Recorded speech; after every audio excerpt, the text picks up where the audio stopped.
No? Okay, Yes. okay. Guten Abend, oder guten Tag, okay. Entschuldigen Sie, ich spreche nicht Deutsch. Ich bin ein Italiener und ich habe wenig Englisch zu sprechen. Anyway, so I'm very happy to be here. Sorry, we switched to English, and it's a great honor and really a pleasure because this is a fantastic meeting for so many experiences. As a person like me, which at my age and having been around the world, I think this is a very unique. I make the compliments to all of you, particularly the organization and the friends who are organized to set up this fantastic opportunity of exchange. So this mix of people with lived experience, professionals, people who are working in the field, as well as others which are researchers, etc., is really fantastic.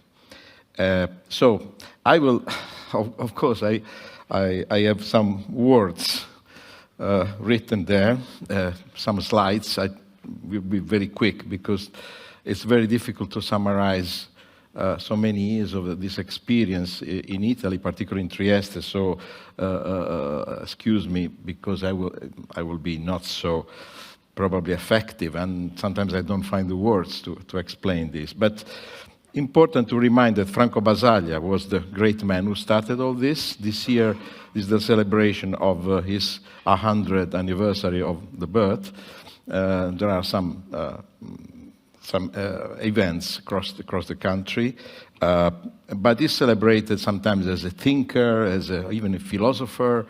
He was a man of practical action, so he closed psychiatric hospitals, not just in Trieste, but anyway, he affected the whole country and many other countries, particularly in South America, but I think in the whole of Europe there was a movement that started in the 60s and 70s. Basaglia was one of the most prominent figures, but there was a movement that is hardly to say for today.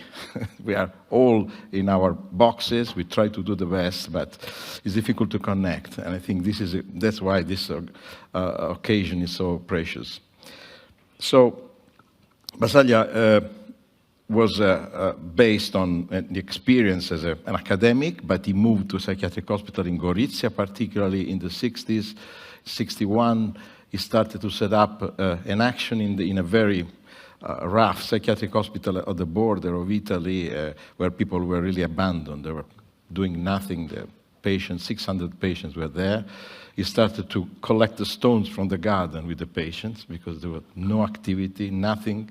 And then he started to raise the voice and started with this idea of creating a place where they can have an assembly.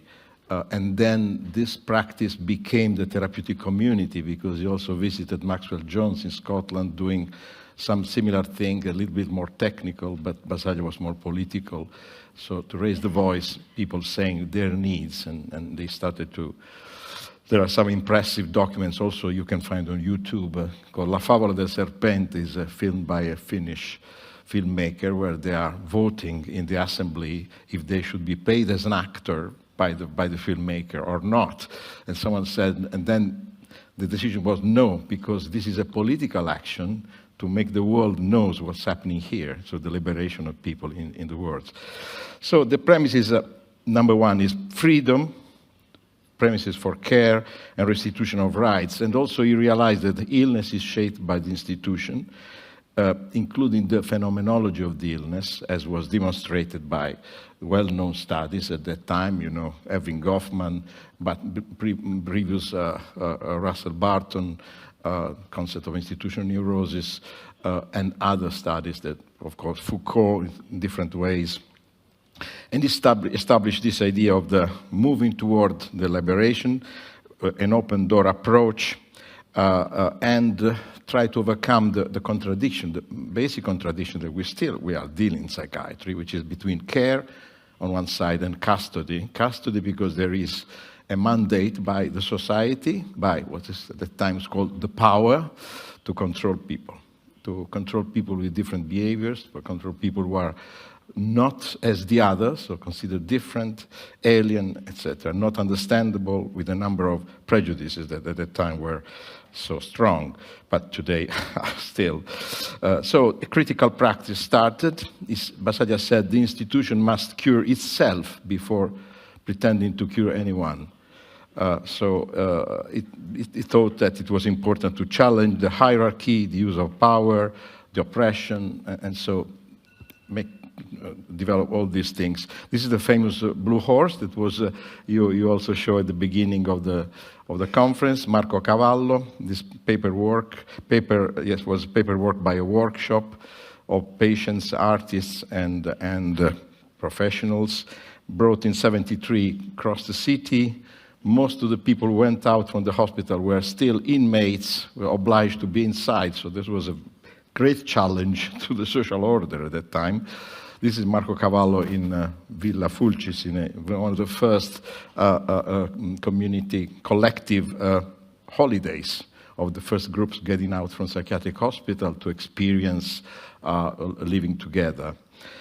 So the story of the person was at the center, the narrative of the person, the possibility to recover an identity through the understanding of life story, and the person emerging from the illness. So Basaglia said, putting the illness into parentheses, that was understood as a sort of anti-psychiatric statement, but in fact it means that we must suspend the use of diagnosis because, these are some of the sentences he said, is a category, it's a label, and this starts with symptom to reconstruct the phantom of an illness, but at the same time the person can slip away, so the person disappears. So, and this is terrible in a relationship that should have in order to take care of this person. And this sanctions a social status which is based on the deprivation of rights. So he said, we have to refuse to seek a solution for mental illness as illness, but we must approach that particular person as a problem, because a problem for us, and we are engaged in this, as a problem for the person itself. It's a contradiction of our society. We must deal with this because this person is in a position of being completely marginalized and excluded. All this movement led to the famous law, 78. You know, I think you all know this, but the law is still there. There were more than 25 attempts to change the law, but it was defended by the movement, particularly family members. Interesting, in the last few years they became the real supporter of the law, and we have to thank very much organizations like the UNASAM, the Union of Family Association in Italy. So the abolition of psychiatric hospital took 20 years, in the year 2000, not just 2 days. It was very slow, much slower by the resistances within the professional bodies, particularly psychiatrists at the beginning, but also the local interests around the psychiatric hospitals. You can imagine all these things. But at the end, this was done. And then also now the forensic hospital has been closed, which was the last step, and substituted by small units, forensic units, with a completely different concept based on rehabilitation. The law is still valid because dangerous is not anymore mentioned as the reason for involuntary treatment, which are very limited in time, with not the loss of the rights. And voluntary care is seen to be the rule. And so this can prevent to have long-term institutionalization in Italy. As a matter of fact, the law was really a safeguard for the rights from this point of view. Trieste was the place where Basaglia succeeded to close the hospital in a work of 9 years, from 71 to 1980. Then he left, and he died suddenly when he moved to Rome, where he was called to do the work there. And so, but we're still going on after him. So Franco Rotelli took the direzione, and then Pepe Dell'Acqua, and I was also one of the last director. Now his situation is a bit changing, it's a bit challenging at the moment because of the politics. But the system is an open system based on an open access. It's a system of opportunities. We can say this way, like a network can be rather than a system with steps. By the way, of course, I appreciate very much your presentation. It's concept of stepped care when it's rigidly organized. I think it's completely different from what you said. Anyway, and so the final utopia was to build bridges toward the community. So new programs like the micro area program to have to detect the needs of neighborhoods which are particularly deprived and make a door-to-door work, creating social cohesion, community engagement, creating social events, and also detecting the needs of those using more drugs, more hospitalization, more general health care, etc. And in this way, the needs were detected even before they become demand of care. So this is interesting. It's a very basic prevention. So the community mental health centers are the basis of the mental health department. When I finished to work, because now I'm retired, there were 4 community mental health centers, each one about for 50,000 population, so for a small catchment area, with few beds inside to accommodate people in crisis. That means 24-hour service that tried to avoid the use of the general hospital beds we still had. So 6 beds per each center, and this small unit with 6 beds in the general hospital. And then a service for rehabilitation, very important because this had managed the interface with all the other community organizations, the self-help organization, the culture organization, the social cooperatives, particularly in our condition, etc., which create what we call a diffuse daycare center. A lot of offers which are based on well-being, sport, self-help, gender approach for women, where the society, the organization participate to the construction of a sort of co-produced system of care. This is one of the center I work particularly, Centro di Barcola, very close to the 5-star hotel. This is inside. That came afterwards, by the way. We were first. They refurbished the hotel after. It's interesting.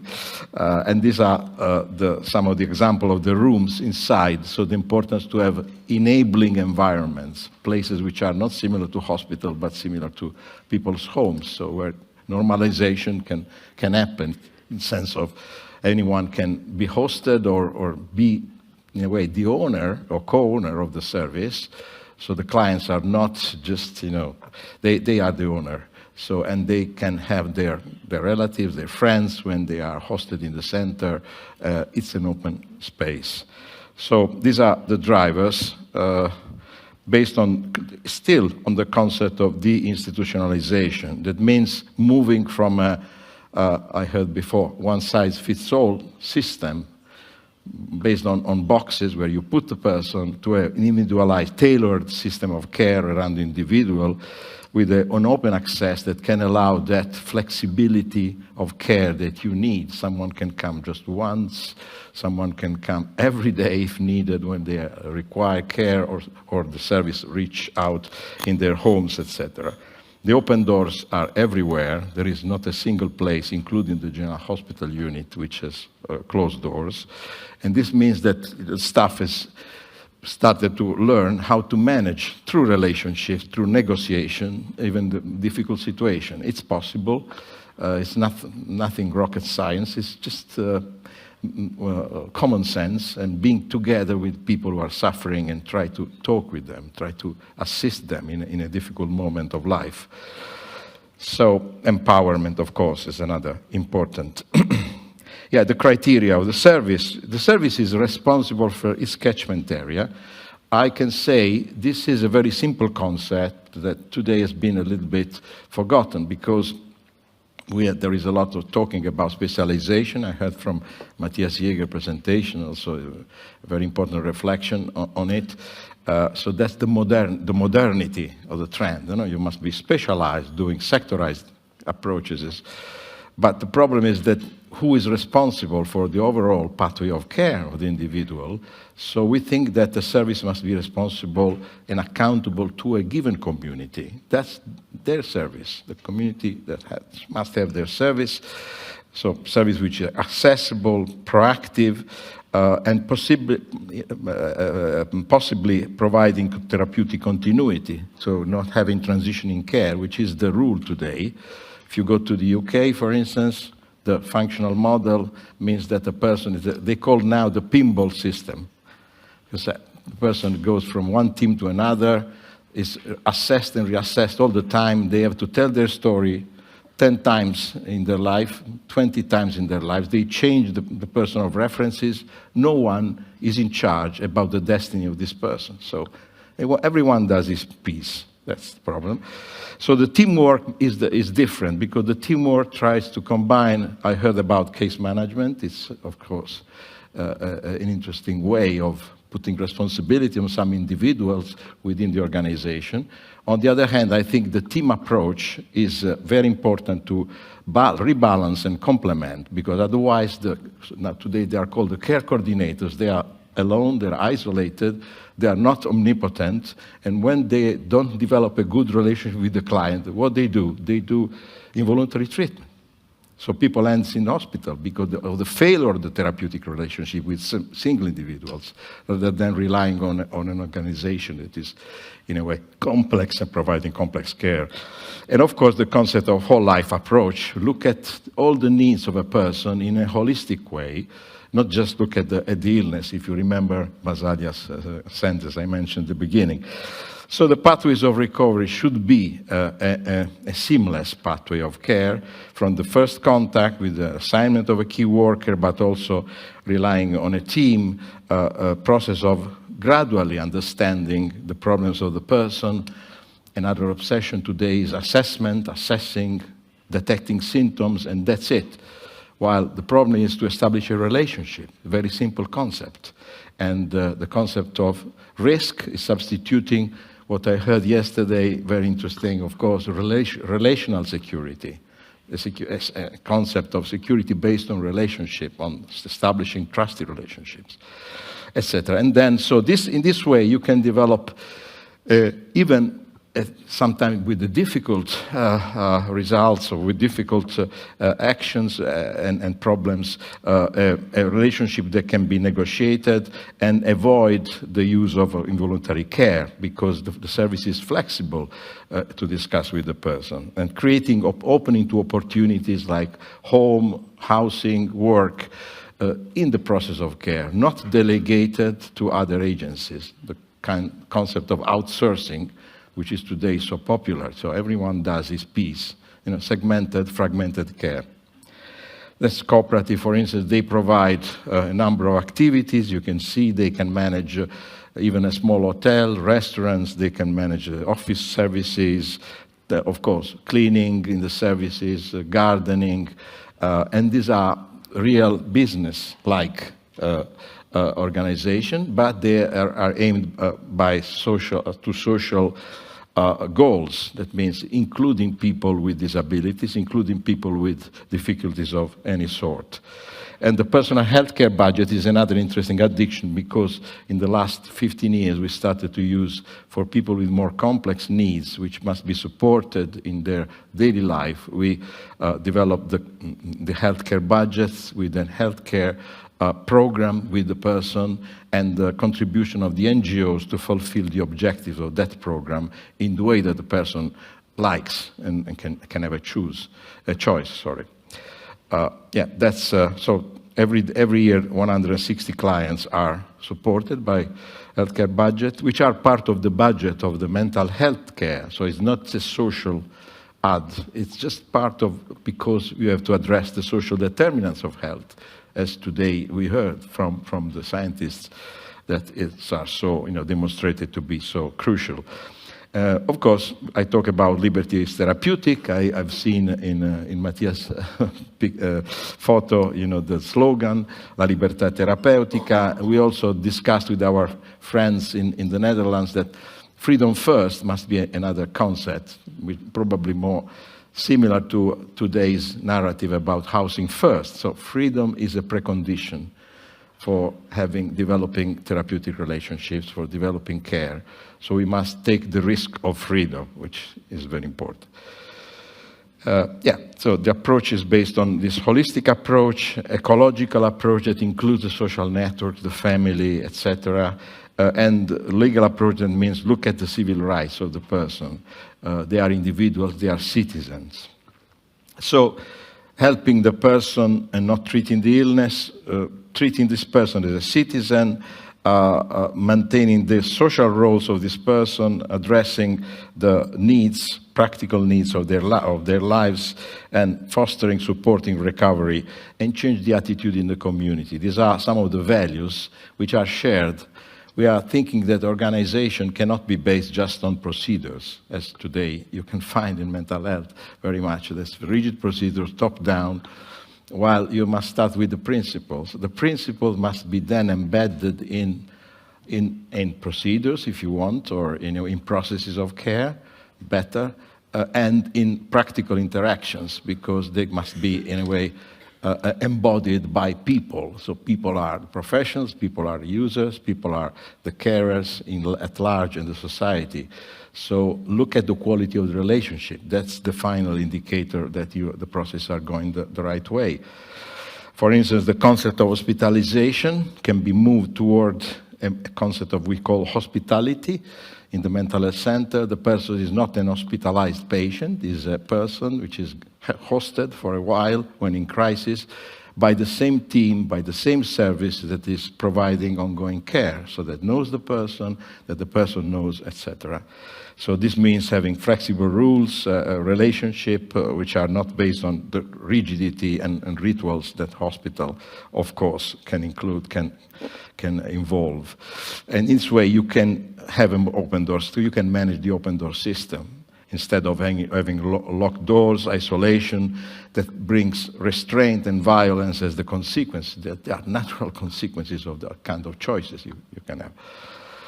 Yeah. So just going back to Basaglia, important to recognize all the social aspects.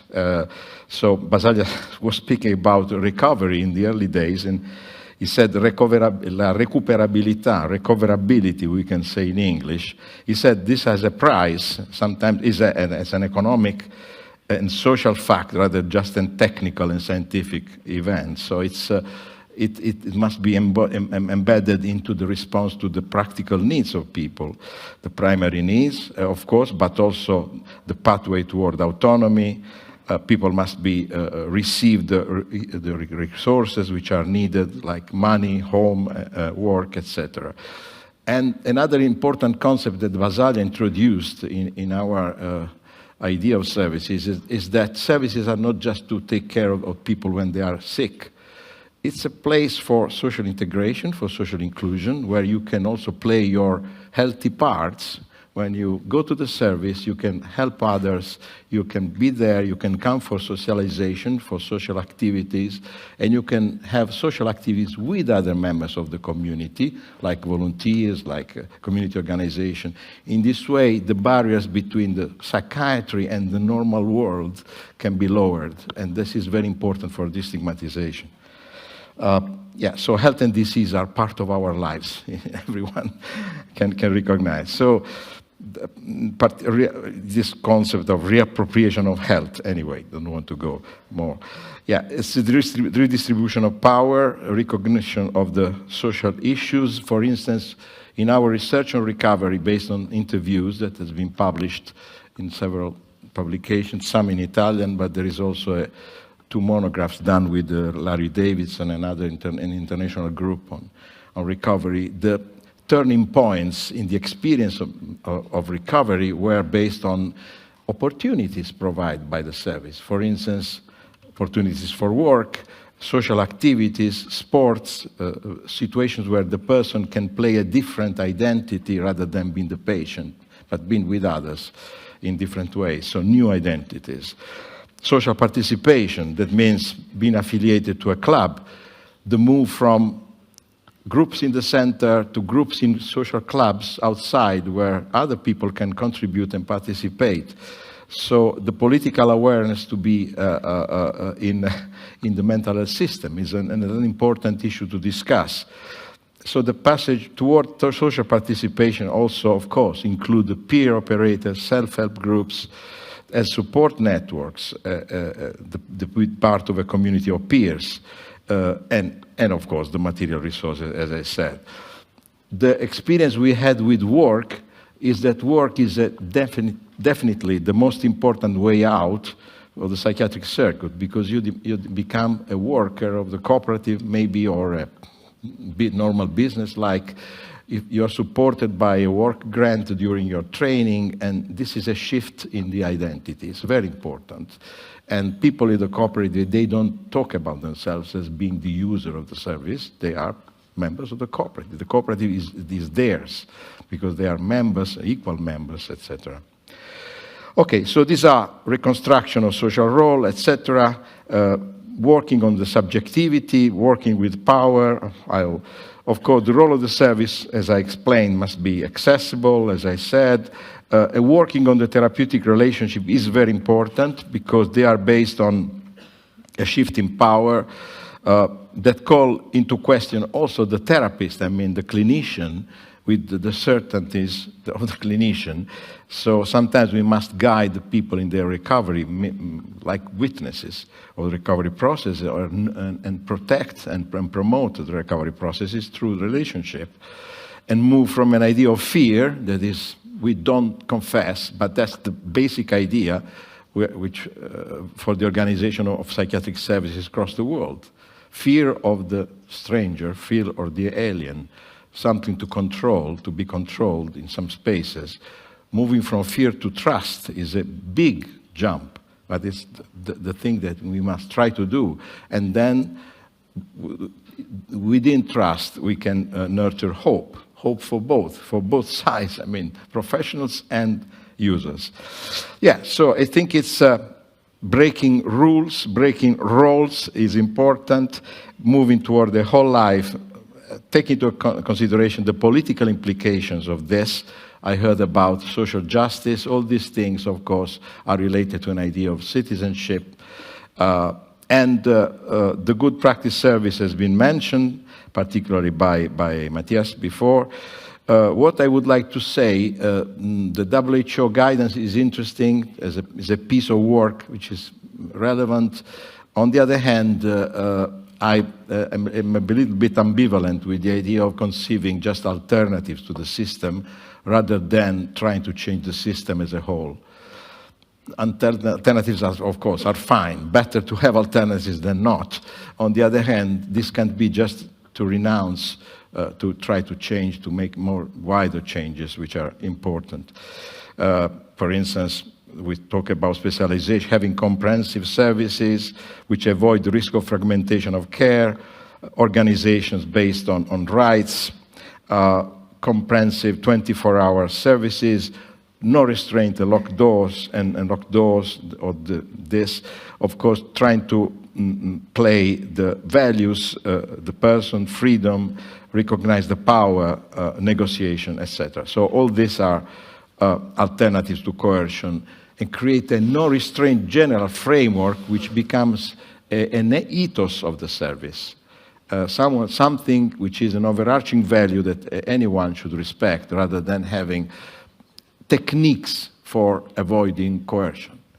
They are fine for workshops, they are fine, the WHO is promoting a lot of interesting events on training people how to recognize human rights, how to prevent coercion, but rather than having separate techniques, try to develop a culture in the service which is based on the respect of the person, and then moving from that to a more general approach that is promoting this kind of. So, new paradigm is a person-centered paradigm, the person in her whole life in a community, parallel empowerment, or convergent empowerment that involves the peer support, recovery houses, recovery colleges, redefining the roles of the professionals, moving toward a whole life approach, and at the end, the recognition, sorry. That's a terrible mistake. The final, okay. Okay. Can I have? Yeah, thank you. Yeah. Because up close, nobody's normal. That's the T-shirt that you can buy in Trieste, but now it's spreading. Da vicino nessuno è normale. We have to respect the value of diversity and try to promote this as our possibility of coexistence. Thank you very much.